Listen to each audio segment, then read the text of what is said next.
everyone. Good morning, good evening, good night.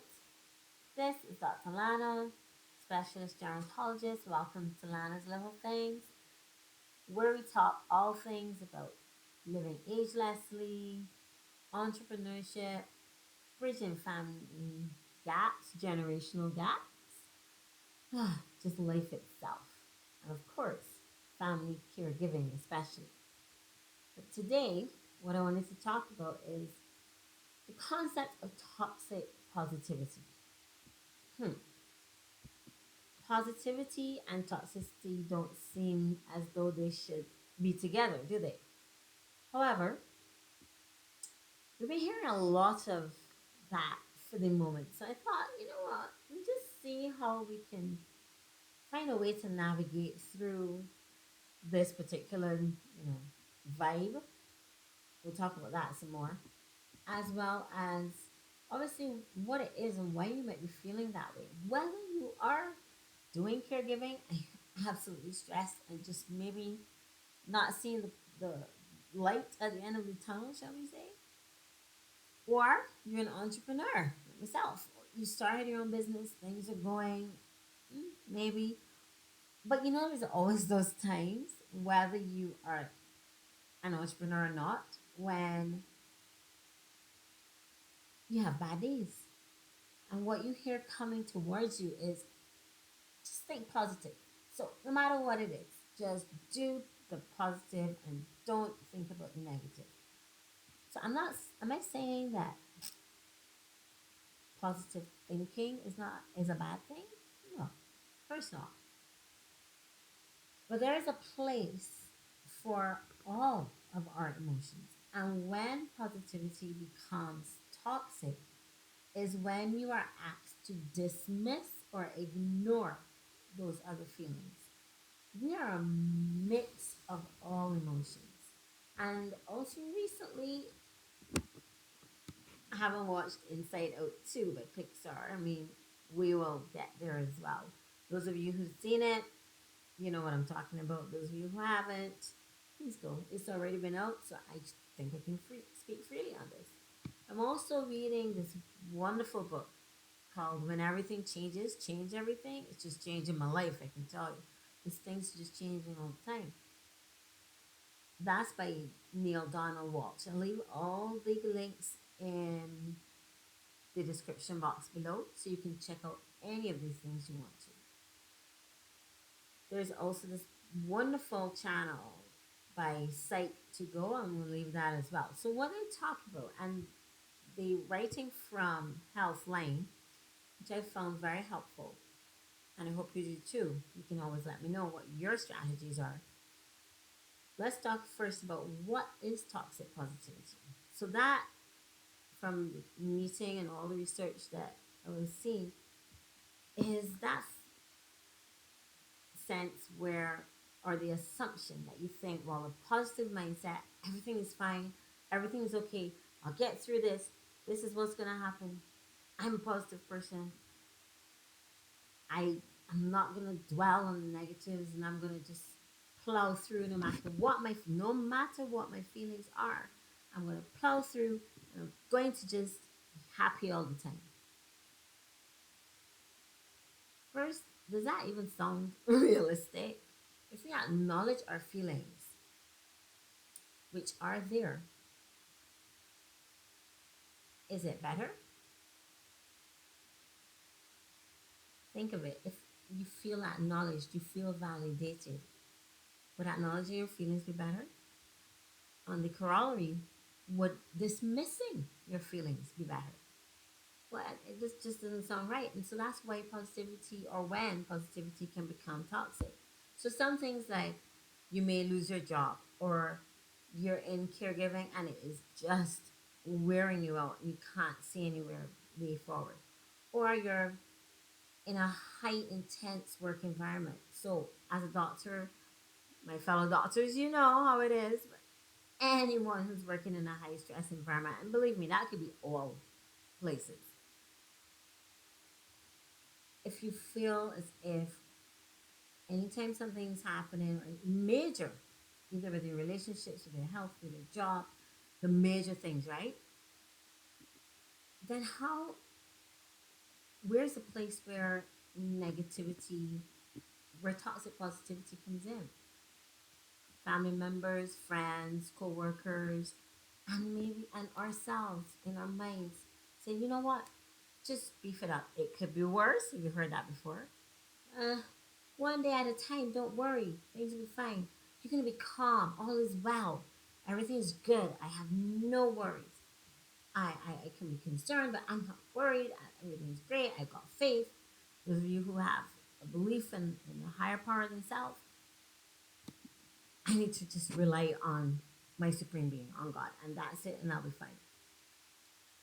That dismisses your valid and real emotions. And anytime we suppress emotions, it can't be good because our body is then still looking, our brain, as I always say, is still looking for a target to latch onto. It's looking for an answer. It's looking for some validation. It's looking to see where in the midst of the crisis you you feel your feelings. You are present with your emotions. So dismissing or ignoring your emotions is not good. No amount of positive thinking can remove your emotions. So trying to control, suppress, dismiss, ignore your emotions, let's just say that's just not healthy. And we do need to talk about this. We do need to acknowledge that every single thing, one, is not under our control. Two, we have valid emotions. That is anger, sadness, joy, yes, anxiety, feelings of just feeling lost. And we need to acknowledge them so that we can lock onto that target and move forward. There's absolutely nothing wrong with having a good grade. The other thing that positive, toxic positivity does is it is, if it is, it feels insincere, it feels forced, and you just feel as though you can also become like detached from what you really have to do. So imagine you're in a high intense environment, you're in caregiving, you're in a high intense job, it's stressing you out, you feel these emotions. How are you supposed to just lid them over? Lid them over. How are you supposed to just cover them and get rid of them? That's not healthy. It really isn't. So those who are talking to us about it have our best interests at heart. They have your best interests at heart. But acknowledge your feelings. So let's not just do positive vibes. Let us think about, I acknowledge my feelings. I feel sad right now. I feel angry right now. I feel alone right now. I feel lost right now. I feel confused. Acknowledge those feelings. Breathe with them. Feel them. Feel them. Acknowledge them. You know, there's an expression, feel, deal, and then heal. So if we don't allow ourselves to feel, we can't get to heal and to know what to do next. So that's just the background of toxic positivity. Are you in that kind of feeling right now? Are well-meaning family members, co-workers, friends, or you yourself feeling as though, is it just think positive? Is that happening to you? Well, let's see how we can reverse the effects. Okay, well, not reverse, but acknowledge the effects. And I found we'll discuss three. So the first one is be present. Be present with your emotions. Feel your emotions. To face the fears, face the dragons, as they always call it.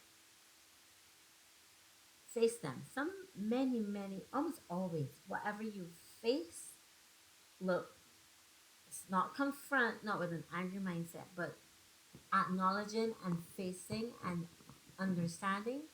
Once you do that, it actually diminishes. What you face becomes less of a fear, and therefore you won't feel guilty for having an emotion. And the third thing is, after you've acknowledged, after you started to feel, become present, which is either deep breathing, meditation, prayer, all those things, then write down what's helpful I found is to write down one positive step that you can make, or two, and then do the next best step, and then the next best step. And many, many times you may need to have a good, trusted friend. Prayer is always my go to, and many of you will. However, you pray, you know that there's someone, some out there that can help you, that you face, that will listen to you and will help you to make the next right step. So, those three: face, acknowledge your feelings, face your dragons, face them, and then write down what steps you can take. So, we want to make sure that we are not just brushing things under the carpet, putting them in the back of our minds where they're just going to feel suppressed and bottling up until you then feel as though you're going to explode from not explaining yourself or being heard.